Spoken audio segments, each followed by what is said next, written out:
തൃശൂർ KSRTCയുടെ കൂടെ പുതുവത്സര യാത്രകൾക്ക് പോയാലോ? ഈ വരുന്ന ജനുവരി 1 പുതുവത്സര ദിനത്തിൽ തുടങ്ങുന്ന യാത്രകളിൽ ആദ്യം സൈലന്റ് വാലി യാത്ര. പുലർച്ചെ 4:45 പുറപ്പെട്ട് വൈകുന്നേരം 8:30 തിരിച്ചെത്തുന്നു. 1770 രൂപയാണ് ഈ ഒരു ട്രിപ്പിന് ചാർജ് ചെയ്യുന്നത്. 2/1/2025 വ്യാഴം കാന്തല്ലൂർ യാത്ര. പുലർച്ചെ 5 മണിക്ക് പുറപ്പെട്ട് പിറ്റേന്ന് പുലർച്ചെ 1 മണിയോടുകൂടെ തിരിച്ചെത്തുന്നു. 1690 രൂപയാണ് ചാർജ് ചെയ്യുന്നത്.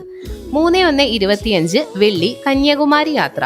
രാവിലെ 7:30 പുറപ്പെട്ട് 3 ദിവസത്തെ യാത്ര. ബസ് ഫെയർ മാത്രമായിട്ടുള്ള 1590 രൂപ മാത്രമാണ് ഈ യാത്രയ്ക്ക് ചാർജ് ചെയ്യുന്നത്. 4/1/25 ശനി നെല്ലിയാമ്പതി യാത്ര. രാവിലെ 7 മണിക്ക് പുറപ്പെട്ട് വൈകിട്ട് 7 മണിയോടുകൂടി തിരിച്ചു വരുന്നു. 600 രൂപയാണ് ചാർജ് ചെയ്യുന്നത്.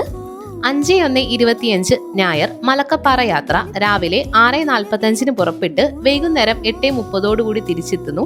600 രൂപയാണ് ചാർജ് ചെയ്യുന്നത്. താല്പര്യമുള്ളവർ എത്രയും വേഗം സീറ്റ് ബുക്ക് ചെയ്യണേ.